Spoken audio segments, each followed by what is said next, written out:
manako ny foma ampikalleo mozamba hoane itofotofokane anaty fona hoane kaza lavina mozamne fampifanana amne ilany fanohanana fitiavana fatvita raha irery ilana finoana sy fanatenam ilana faaretana sy fifanajam de zana rehetra zany tisy ambony noho ny fitiavana ihany fa matony tao edena sina neva de tsy tina anarery adam de ohatran'zako miao atanam nasina sy babobakary misy tena tsara de rena rehetra reny lesiny aka no fanilamakan zay hoanina ela fanjoba ho atananany mba mila bandy kopeta mila bandy hendana kosasa na bandy tsotsotra nefa tsara fanarina ela hoa fanjoba ho atananany mba mila bandy kopeta mila bandy hendana kosasa na bandy tsotsotra nefa tsara fana fa ty semanana ny ampy fa sambatra toko zay fana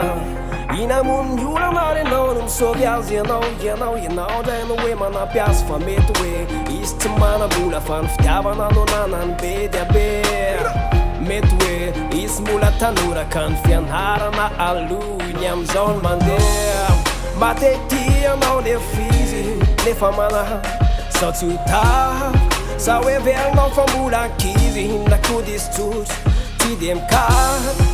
ka azakazakao raha hoe amilikilikazy fa elika ivelany anza ny fitiavana tsy mandeha ho azy fa ny ao aminaty no tena bazy rina ela fa mijoba ho atananany mba mila bandy kopeta mila bandy hendana kosasa na bandy tsotsotra nefa tsara fana rina ela hoa fa mijoba ho atananany mba mila bandy kopeta mila bandy hendana kosasa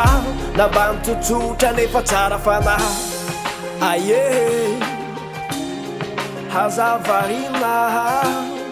aye hazavarina ela fanjoba ho atananany mba mila bandy kopeta